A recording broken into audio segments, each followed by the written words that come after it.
عورتوں کو سمجھا لو کہ موٹے دوپٹے میں نماز پڑھی جاتی. جو دوپٹہ میں نے پہنا ہوا اس میں میری نماز نہیں ہوگی. نماز کیوں نہیں ہوگی؟ اللہ کے رسول صلی اللہ علیہ وسلم کی زوجہ حضرت عائشہ کی صحیح حدیث موجود ہے، عورت کی نماز موٹے کپڑے میں ہوتی ہے. آپ کا نماز کا ایک الگ کپڑا ہونا چاہیے. میں اس کپڑے میں، اس دوپٹے میں نماز نہیں پڑھ سکتی ہوں، نماز نہیں ہوگی.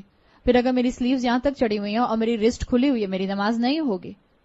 میری نماز کے لیے میرا سطر پورا کور ہونا. کور ہونے کا مطلب ریپ ہونا نہیں ہے.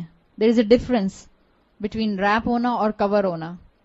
ریپ والا نہیں، میوزک والا ریپ نہیں، ڈبلیو والا ریپ. ایک ہوتا ہے میں اس گھڑی کے گرد ایک چیز ریپ کر دوں ایسے کر کے، اور میں نے اس کو بالکل ٹائٹ کر دیا، اب یہ ریپ ہے. صحیح، یہ ریپ ہے. اور اگر میں نے اس کو بس ایسے کر دیا، اب کور ہے. So there is a difference between to wrap something and to cover something. جب عورت کو نماز پڑھنی ہوتی ہے تو اس کو اپنے آپ کو ریپ نہیں کرنا ہوتا، اس کو اپنے آپ کو کور کرنا ہوتا ہے. سو برائے مہربانی، اگر آپ سکنی جینز پہنتی ہیں، یا اگر آپ ٹائٹ لیگنز پہنتی ہیں، یا اگر آپ ایسا چوڑی دار پجامہ پہنتی ہیں جس کو اتارنے کے لیے آپ کو کشتی لڑنی پڑتی ہے، تو پلیز اس کے اندر نماز نہیں ہوتی ہے. یا تو پھر اپنا کوئی اسکرٹ بنائیے، عبایا بنائیے جس کو آپ نماز کے ٹائم پر پہن لیں. اول تو پلیز وہ پہنے بھی نہیں. اتنا دل سے دعا نکلتی ہے اللہ ہم سب کی بچیوں کو ہدایت دے. وہ لباس جو ہمارے جسم کی ایک ایک ساخت کو واضح کر دے، وہ لباس آپ گھر میں بھی نہیں پہن سکتے. بیٹی باپ کے سامنے پہن سکتی ہے؟ نہیں پہن سکتی ہے. کیسے پہن سکتی ہے؟ انفیکٹ عورت کے سامنے نہیں پہن سکتی. اتنے بڑے بڑے چاک پہن لیتے ہیں ہم، اور پھر ہمارے اوپر تک سلٹس ہوتے ہیں، اور وہ ہمیں تھائیز اپنی فل ٹائٹ لیگنز پہنے ہوئے ہوتے ہیں. عورت کے سامنے سطر کیا ہے؟ نیول ٹو نی، ناف سے لے کر گھٹنوں تک. یہ آپ کسی عورت کے سامنے بھی نہیں کھول سکتے انٹل انلیس کہ آپ گائنوکالوجسٹ کے پاس جا رہی ہیں یا ڈاکٹر کے پاس جا رہی ہیں. اور ہمارے یہاں کتنا کامن ہے انڈر لیگز ویکسنگ کروانا. اٹس حرام، فوربڈن، ناٹ الاؤڈ. نماز کے لیے موٹی چادر استعمال کیجیے. نماز کے لیے ایسی چادر استعمال کیجیے کہ جس میں آپ سر سے پاؤں تک کور ہو جائیں. اگر آپ نے ڈھیلا لباس نہیں پہنا ہوا ہے، کوئی عبایا رکھ لیجیے اپنا، کوئی اسکرٹ بنا لیجیے اپنا. اس چیز کا احساس کیجیے. یہ تو میں لباس کی بات کر رہی ہوں. عورتوں نے نیل پالش لگائی ہوتی ہے اور کئی کئی دن سے لگائی ہوئی ہوتی ہے. اب تو جب سے یہ اللہ ہم پر اپنا رحم کرے، یہ جب سے کون سے والے نیلز آئے ہیں، آرگینک نیلز ہیں، آرگینک کلرز آئے ہیں کچھ. جب آپ اپنا ایسا مینیکیور کرواتے ہیں، جب آپ جاتے ہیں سیلونز کے اندر اور اپنے نیلز کے اوپر پتہ نہیں کون سا نیل آرٹ بنوا کر آتے ہیں جو 15-20 دن تک پانی میں ہاتھ جانے سے بھی نہیں اترتا، اسی کے ساتھ آپ نماز پڑھ رہے ہیں. کیوں دین کا مذاق بنا رہے ہیں؟ کون سی اللہ کی شان رحیمی کے انتظار میں بیٹھے ہوئے ہیں؟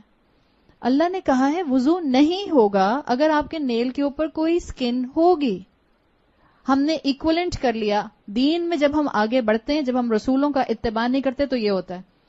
عورتوں کو سمجھاؤ تو عورتیں کہتی ہیں موزوں پر بھی تو مسح کر سکتے ہیں، میں نے ناخنوں پر مسح کر لیا. دس از اے ایڈیشن ان دا دین. اللہ کے رسول نے سکھایا کہ اپنے ناخنوں کا مسح کر لینا. جس چیز، یہ بالکل وہی چیز ہے جس کا ہم نے ذکر کیا تھا. کسی بھی مزار پر جا کر کسی سیمنٹ کے سامنے اس کو بوسہ دیں گے تو شرک. حرم میں جا کر حجر اسود کو بوسہ دیں گے تو عین عبادت. موزوں پر مسح کرنے کا رسول اللہ صلی اللہ علیہ وسلم نے بتا دیا، الاؤڈ. نیلز کے اوپر نیل پالش لگا کر مسح کرنے کا نہیں بتایا، ناٹ الاؤڈ. مت آئیں ان دھوکوں میں، یہ پینیٹریٹڈ ہے، یہ آکسیجنیٹڈ ہے، اس میں سے پانی پینیٹریٹ کر جاتا ہے. آپ نے ٹرائی کر کے دیکھا ہے؟ مسلمانوں کو بے وقوف بنانے کے لیے ساری قومیں موجود ہیں. یا تو پہلے پریکٹیکل کر کے دیکھ لیجئے. کوئی ایسی نیل پالش اب تک یہاں تک نہیں پہنچی پاکستان میں جس کو بڑے بڑے کلیم کر کے کہا گیا کہ اس میں سے پانی پینیٹریٹ ہو جاتا ہے. سیدھا سا علاج ہے، کر کے دیکھ لیجئے. میں نے تو 4 کو کر کے دیکھا، کسی میں سے بھی نہیں گیا. بٹر پیپر کے اوپر نیل پالش لگائیے اور اوپر پانی ڈالیے. اگر پانی نیچے بہ جاتا ہے تو نیل پالش پینیٹریٹنگ ہے، نہیں بہتا تو nail polish is not oxygenated. پانی نہیں بہے گا اس کے اندر سے، اور نہیں بہتا ہے.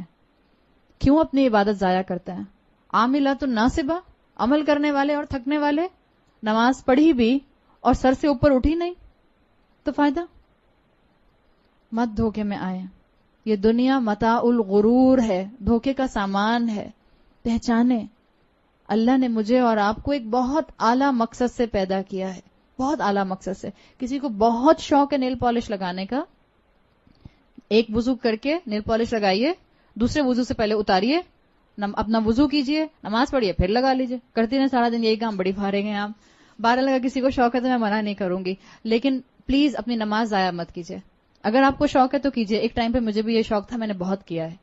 اتنا ہی شوق تھا مجھے کہ میں ہر نماز سے پہلے نیل پالش اور ریموور سے اتارا. اس وقت تو پیل آف نہیں آتی تھی, اب تو پیل آف آ گئی ہے, تو آپ پیل آف اتار دیجئے, وضو کیجئے دوبارہ, پھر لگا لیجئے اگر آپ کو بہت شوق ہے. مگر آپ کا وقت یاد رکھیے گا اللہ کے ہاں حساب کے قابل ہے. اللہ پوچھے گا کہاں وقت لگایا؟ اب کہ اللہ 5 وقت نماز پڑھتی تھی اور 5 مرتبہ نیل پالش لگاتی تھی اور اتارتی تھی. اللہ کی شان رحیمی کا دھوکہ مت کھائیں پلیز. اللہ تعالیٰ نے مجھے اور آپ کو گناہوں میں انوالو ہونے کے لیے اپنے شان رحیمی کو سامنے نہیں رکھا.